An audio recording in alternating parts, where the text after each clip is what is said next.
12 o'clock. Good morning. Well, I have been warning you, and I didn't know if it was a warning you needed or, just to tell you that Nik Rabinowitz will be in the studio, and he is. We have chatted to Nik before, so we're delighted that he took time out to join us in Le Studio. How's it, Nik? Le Studio. Le Studio. Okay. How are you? Oh, we're doing French as well. Well, we try. Okay. You don't get too confused with French. Do I sound a bit nasal? No, you're sounding good, Nik. No, I think I'm a bit nasal. Perhaps it's because I'm in Glen Hazel. You're sounding Nasal good. from Glen Hazel. No, you're sounding good. Okay, cool. You're sounding fantastic. Now listen, I interviewed someone just now, a professor. They did a whole lot of research about hygiene, so I just want to ask you a question. Uh-huh. When you're finished brushing your teeth, Yes. do you put the lid back onto the toothpaste, and do you put the toothbrush back where it belongs? Well, I don't know. I spend a lot of time in hotels. I'm trying to remember where I put the tooth. Okay. thing. When you get changed, do Yes. you leave your clothes lying on the floor? Do you put them over the chair, or do you fold them and then put them away? I normally fold them and put them away. Unlike Do my you? wife. Are you listening, baby? Do you really? But your question reminds me of a joke somebody told me in Cape Town the other day. They said, "How do you know when the blonde's got a bad, has had a bad day?" How?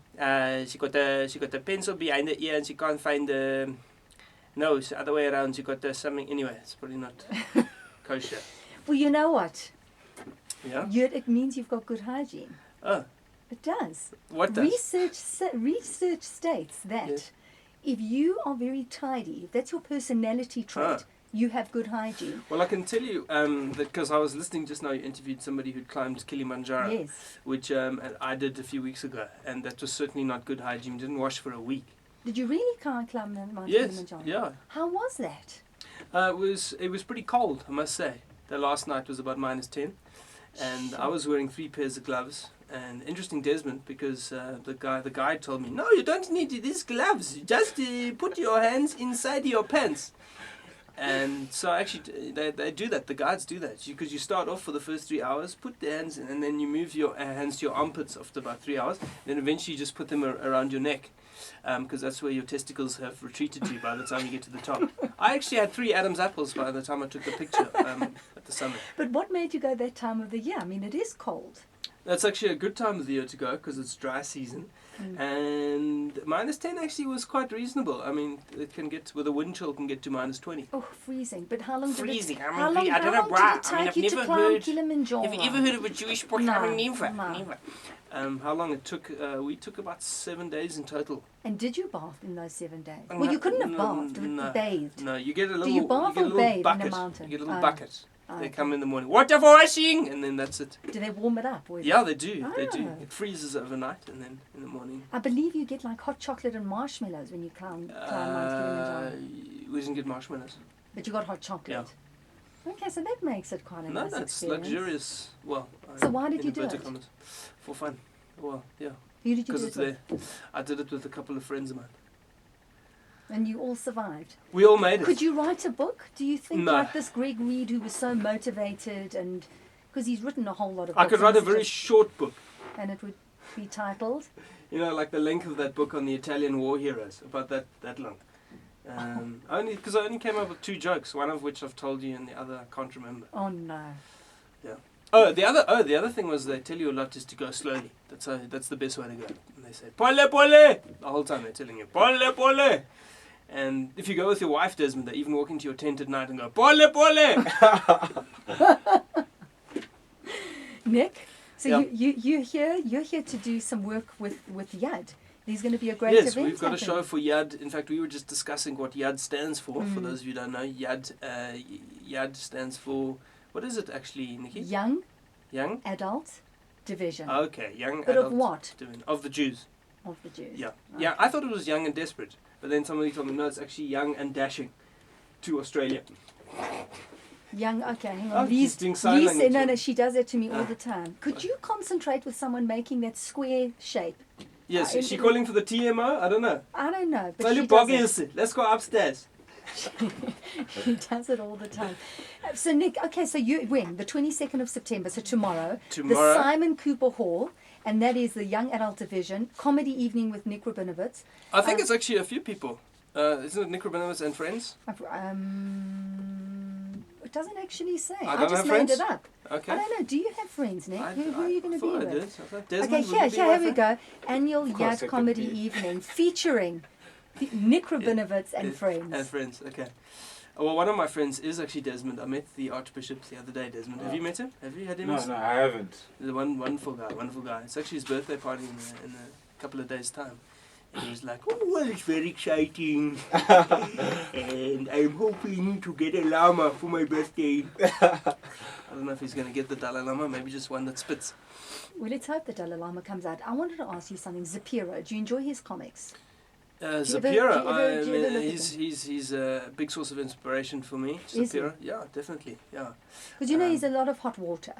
Hot water. Hot water with Yes. You know, because he's being sued by our president. Yes, 7 million. Was it 7? I'm not sure. It's changing. It's I think there are split. 2 court cases against Yeah, one him. is for 5 million is damage to reputation, 2 million damage to dignity, because that's less important than reputation. Yeah. So he goes out there and he draws a little cartoon. Yes. And he gets into trouble. Yes. And you go on stage. Especially amongst our people. And you go on Says stage very and controversial you say things. naughty things Yes. about the leaders of this country. Yeah. At what point do you think I'm going to get away with this? Or I'm going to have someone tapping me on my shoulder and pulling me into a dark alley and arresting me? Well, I'm not sure. Yeah, and I don't know when that point will be, but I do think about it. Do you? Yes. Is there something inside of you that just gently pulls on the reins and you go, okay, that's enough. Yeah, my Can't go colon. there. Yeah, no, there is definitely a little voice that sometimes says maybe just Tone it down a little draw bit. yourself a little bit back from the precipice. Yes. Yes. And you have no fear. And I have fear. You do, no? Yeah. Yeah. Okay. So Sometimes. so how far are you prepared to go though? Well, it depends. It depends on what it is, and I think generally it's about because sometimes I notice myself getting a little vindictive, and then I must pull myself back from that and keep it light, because that's what we need to do. And Lee's giving you that TMO sign again. What does it mean? What does that mean? She's saying read the Skype. Oh, read the Skype. Read What the does it say on Skype. Skype? Well, she's Skyping me the whole way. Just do Oh, this, you do guys are that. on Skype. Okay, because my wife was on Skype with her friend in Australia yesterday, and then she was using the Google Maps. Lauren was using Google Maps, and then she said, "Debbie, your gate is open." Oh, rubbish. Seriously, because on Google Maps now you can see, right? She's not big on technology, but no, Nikki, Be you gentle. can go on Google Maps. You can see your house, and our friend in Australia was like, "Debbie, your gate is open." She was like, "But La, that's probably like 2 weeks ago." She said, "I know, but it's dangerous." That's why we moved to Sydney. I actually met quite a lot. I went over to Australia and met some South African Jews there last year. I was performing. And?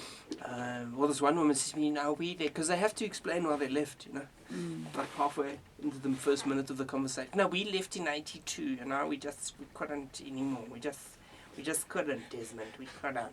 I mean, do you know how we also suffered during apartheid? We also suffered, my friend. Do you know, like you couldn't get Louis Vuitton, Armani, Dior for love or money." And when we wanted to see Frank Sinatra, we had to go to? I mean, Sun do you know how City. you get to the Royal Albert Hall, my friend? Practice. Now, the last time I was on the show, you asked me if I'd ever been haggled. That was you, wasn't it, Nikki? It was me. Yeah, and then that led to a whole piece of material. So which did that eventually happen? Yeah, it made it into the show, which you never came to. I know. I never got a ticket. Okay, yeah. But we're bringing it back. The show, You Can't Be Serious is going to be at the Market Theatre. And she's going, I don't know why she's doing that, because, why? I don't know. Anyway, and yes, I tell the audience that you asked me if I'd ever been haggled. And I don't know what I said at the time. Did I say no? We had Yes? a good laugh. And then we encouraged some of the listeners to actually haggle you. And they did, because And they somebody were gonna phoned give you in. money. A They woman did. phoned me and She said, did. "These tickets are overpriced." That's haggling. So do you think your audience at this Yad comedy evening, are you going to have to change your comedy at all to suit that particular audience when you know it's such a specific audience that you're going to be addressing? Do you change it a lot? Yeah, well, sometimes. Like we just had the Rebbitzin come in now, and then that was for a gig at a shul that, to just tone down a little bit, a couple of things there. presented the Maccabi Awards recently. And Well, we actually had to cancel the award for Jewish Sporting Achiever of the Year.